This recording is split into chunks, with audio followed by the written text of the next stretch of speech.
Good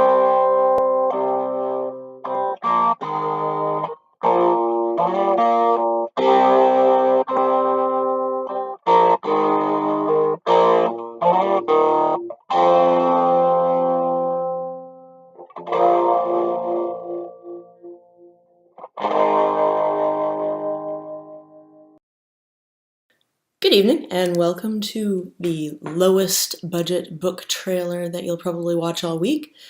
My name is Anne Sterzinger, and my latest book is called The SEINE Vendetta, and it's been released on STORM RHINO Press, a small press for men's adventure fiction. We're running an Indiegogo campaign right now for the press. If you want to see videos with an actual camera instead of me just staring into my computer, that probably wouldn't be the first thing we'd buy, to be perfectly honest. But if you want to help us out with advertising and the kind of things that you need to buy to actually get books in front of people these days, like, I don't know, machine gun or a lot of money for Facebook ads so that they can cancel your ad and charge you for them. And anyway, I'm going to read an excerpt from the book so that you will be able to understand how gory, action-packed, and funny it is, and buy yourself a copy so you can read the whole grisly, shocking tale. My main character is an American woman whose husband has been beaten to death by the same gang of Algerian terrorists that she's now been hired by the British government to kill. This is her in a bar looking for an operative. A redhead, her eyes filled with the unmistakable feral air of an American, walked into the bar carrying a bright pink plastic Hello Kitty backpack. She caught Lisa's eyes as she was excessively well-groomed for a punk bar, wearing a couple $1,000s worth of clothes and leather. Lisa's phone rang. "That's a dirty bomb," said the warlock. "There's been a change of plans." "What is?" "Did you see an American girl with a silly backpack?" That's a 3-megaton dirty bomb." "The fuck?" "You need to run into the bar now and extract it before it gets into the possession of Mohammed de Noailles." "Who?" "The guy you were going to kill. Their lead singer, so to speak." "De Noailles? You mean from the Noailles family that own everything?" "Yes, via his father, only his mother is Algerian. Your little friend is what you Americans would call a dude bro jihadi." "Rich kid who kills because he's oppressed? Now I really can't wait to throat punch him. The other agent, too. She's 18 and she's wearing my yearly income in shoes. So, what's the plan? Grab the backpack, I choke de Noailles." About that killing them bit," said the warlock. "There's been a slight change of objective. If you can still kill them, that's great for you, but the backpack is now your priority, not killing the subjects." "You told me I could kill them." "That was before I knew they had the technology to turn half the capital into a smoking radioactive crater. You may kill them, but only if that advances your objective. Obviously, no one would be unhappy if they were dead, but first you need to make sure that—" "You knew that all along," she hissed. "I've been had! Fucking Brits!" "Think what you like, but your first task now is to get that backpack away from them and get to me.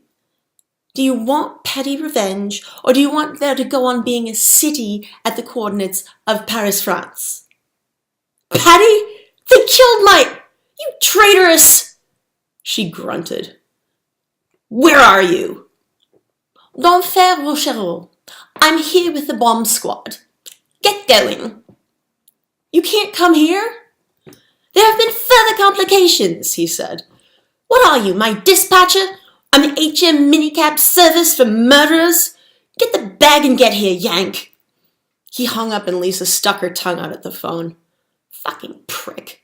There was no change of plans. He just lured me in with the promise of murder. "Ugh," she said, pulling the Bowie knife quietly out of its sheath. She had forgotten how strange and cumbersome it was to be covered in weapons if you weren't combat forces, and she was packing a lot more than she had as a Marine nurse. She felt at once powerful and awkward. Better get used to it quick, she mumbled to herself. Need to look lively if I'm going to squeeze in the time to kill these motherfuckers. Looking quickly up and down the street, she cut back into the bar, trying to look casual with a knife up her sleeve. She sidled up behind the redhead. The girl was standing by the bar, pretending to read the beer menu while trying vainly to make eye contact with Denoya. Apparently, no one had told him that they were sending a girl. Mohammed, in fact, thought that she also, as well as Lisa, was admiring him, and reflexively launched into an habitual series of seduction grimaces at the pair of them. The redhead, annoyed, took off her backpack, full of bombs, and shook it at him. He gave her a cheery thumbs up. "Mignon, Bella!" he yelled across the bar, vaguely wondering whether the operative had been delayed. Might he have time to get her number? He might be in paradise within the hour, but if that failed, it would be nice to have a backup plan. She shook the bag at him a bit harder, frowning prettily, and suddenly noticed that there was something pointy at her throat. Lisa shook her up further by hissing in English. "Hello, you treasonous parasite. Which college professor told you terrorism was cool, huh? Give me that." She kneed the redhead in the tenderest part of the Cossacks, and the backpack fell into her hands. "Thank you." Before Denoya's mind had processed any of the proceedings, Lisa was out the barroom door with the Hello Kitty bag.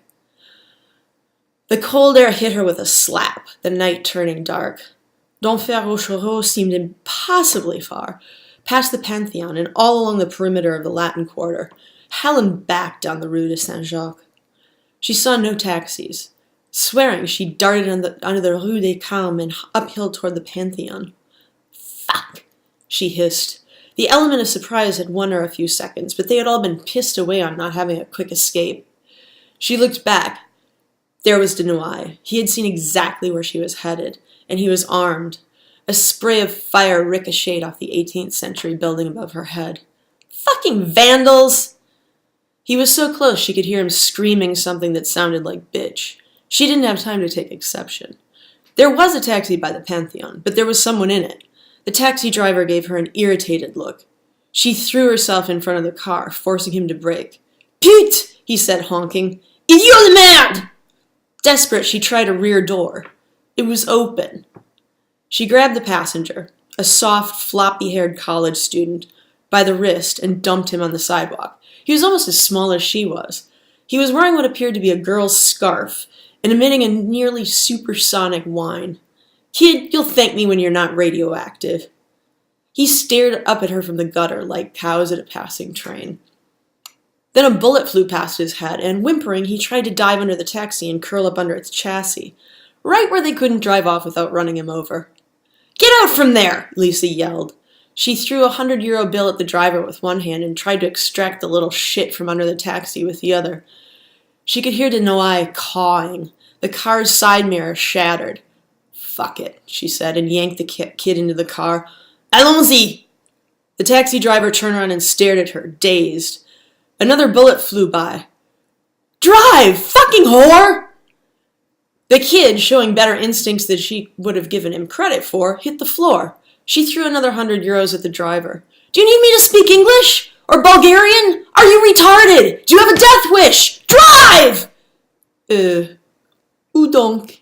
he said, pulling away from the curb at last. "D'Enfer Rochereau," she directed. Suddenly the door on the kid's side came open. The red-headed American bitch had reached them and was trying to get in the car. Lisa stared at the kid incredulously. "You didn't lock your door again?" She reached over him, swatted at the redhead with her Bowie knife, kicked the door open wide, and then quickly pulled it shut on the girl's stupid, grasping, traitorous arm. "There you go, honey," she thought with satisfaction. The girl screamed. A bone crunched. The arm slithered out of the door like spilled liquid. Thump! One of Denoya's flunkies was now sprayed across their windshield. The kid and the driver screamed like girls. Lisa took Christophe's weapon from her jacket pocket and calmly shot him through the glass. "Calling Captain Darwin," she chuckled aloud. "Did he think I was going to be unarmed?" With any luck, if she hadn't killed him, she had at least shot him in the balls. He slid off the windshield, and the terrified driver finally pulled away from the Pantheon, panting with his mouth open. "Don't worry," Lisa said in French, pointing at his windshield. "Just write to the government of England and explain to them what happened. They'll totally pay to fix that." He turned and stared at her. "Keep driving!" she shouted. Meekly returning his attention to the windshield, he tore around the Pantheon and headed for the Rue Saint-Jacques. "Ooh, that's a new American football bar," Lisa noted as they tore in a zigzag along the Rue. It was following what had once been the city wall. "If this bomb in my backpack doesn't explode, we can all go there next fall together. How does that sound?" The boy and the taxi driver squirmed in terror. It probably sounds crazy, doesn't it? Sorry, I haven't done this kind of work for a few years. I'm having trouble focusing. Especially since I'm not the one driving the car. Can you go faster, please? "Get out of my taxi," the driver said uncertainly, careening across the Boulevard du Port-Royal out of turn. Brakes screeched, a chorus of horns honked in his wake. "Okay, doll. Let me tell you what happens if I get out of your cab," Lisa yelled over the wind. "If I have to walk to Denfert-Rochereau, or more likely, if the terrorists behind us shoot me dead, then this bomb in my Hello Kitty backpack here doesn't make it to the bomb squad. That might not sound like a big deal to you as long as you're nowhere near me, right? I blow up, kill a couple hundred people or so, you go on with your life. Unfortunately, it's a 3-megaton dirty bomb. Even if you don't find yourself within the 20-block radius that will be reduced to a smoking hole when it explodes, that just means you'll die slowly later of radiation poisoning." She smiled sweetly at him. "Now, is that what you want, or are you going to drive?" And that's the free part. The rest, you have to pay $2.99 for. Oh my God. And then you have to read it with your eyes instead of with your ears. Maybe someday there will be an audio version. In fact, more than likely there will be an audio version eventually. But for now, $2.99. You can find it on the Storm Rhino website, or you can find it on Amazon.com under my name, Ann Sterzinger, the SEINE Vendetta, SEINE. Yeah, I hope you can spell vendetta. Or I suppose you could just wait for the movie, but I have to work on the kidnapping plot before that's going to happen.